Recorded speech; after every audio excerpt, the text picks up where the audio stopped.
Nuevamente buenos días. Vamos a ver nuestra clase de lectura número 8. Toda esta información se la pueden verificar en el Classroom. Ahí tienen la pestaña de actividad, de enlace y de guía.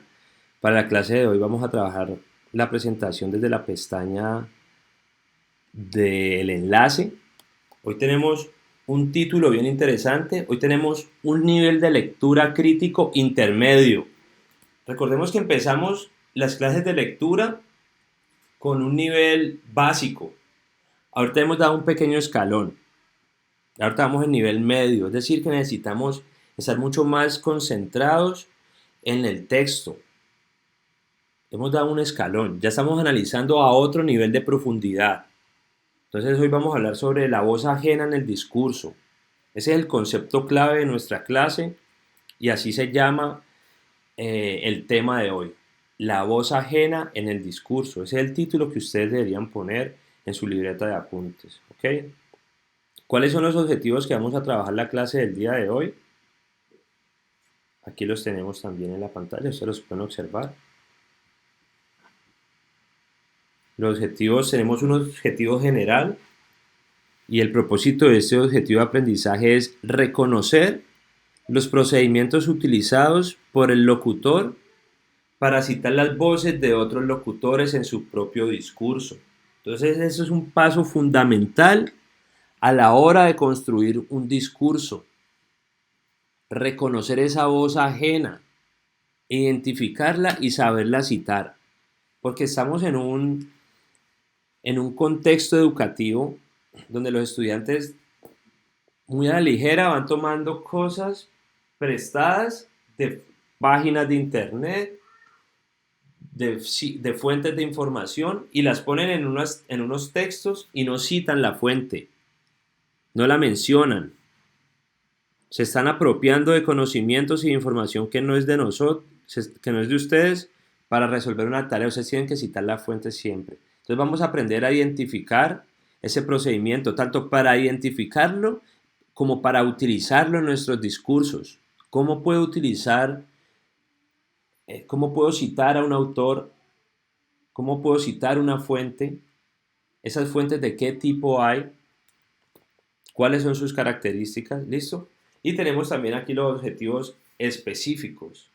Por cada objetivo general vamos a tener 3 objetivos específicos y vamos entonces a relacionar intertextualidad entre los discursos, vamos a identificar y analizar diversos textos y vamos a elaborar un texto de opinión. Esos serían ya los objetivos específicos de nuestra clase. Tenemos una actividad, entonces vamos a escuchar una narración, ¿cierto? También la vamos a leer si queremos, tenemos la oportunidad de tener la transcripción de ese texto, entonces miren, tenemos las dos posibilidades. Podemos escuchar o podemos leer, o podemos hacerlo al mismo tiempo, ambas cosas. Podemos ir escuchando e ir siguiendo la lectura con esta transcripción. Entonces, esa actividad la vamos a hacer ahorita para desarrollar a profundidad este contenido.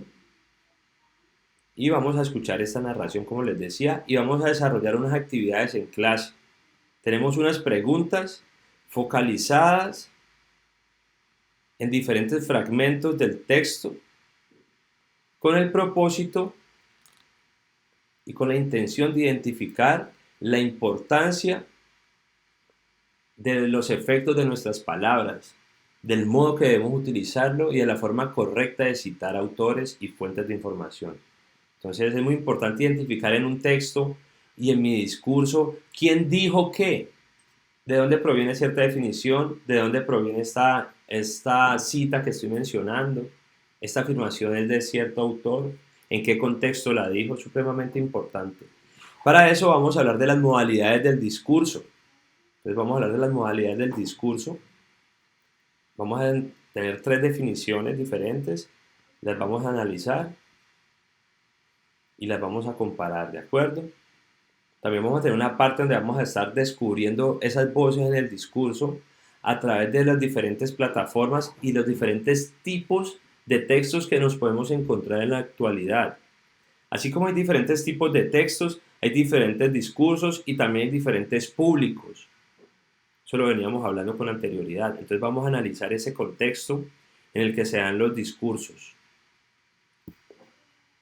Y vamos a hablar entonces de la citación directa y la citación indirecta también en los textos. Y cuáles son esas marcas lingüísticas y discursivas que debemos aprender a utilizar para marcar en un texto donde hay una cita. Hay unos signos que sirven como marca, que son las comillas, por ejemplo, que se utilizan para citar textualmente en un escrito. Entonces vamos a aprender a utilizar las comillas en diferentes situaciones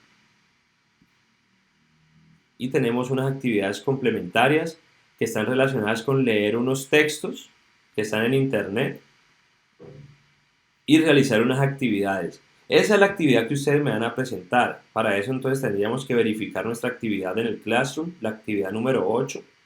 Es muy importante que ustedes siempre estén atentos y atentas a esta actividad. Y ustedes van a realizar y que van a presentar. Entonces ahí está la actividad. Es la misma que tenemos en la plataforma interactiva, pero está en el formato Word para que pueda ser enviada a través de Classroom. ¿Listo? Entonces, de cierta forma, ese es el resumen de nuestra clase. Obviamente ustedes pueden profundizar en todas estas pestañas que les estoy diciendo y es lo que vamos a hacer en la clase. En la clase nos tomamos aproximadamente entre 40 y 45 minutos desarrollando todas estas actividades. Aquí estamos haciendo un pequeño resumen, un recorrido rápido por los conceptos y por el enfoque que le dimos a la clase. Entonces eso es todo. Muchas gracias por su tiempo.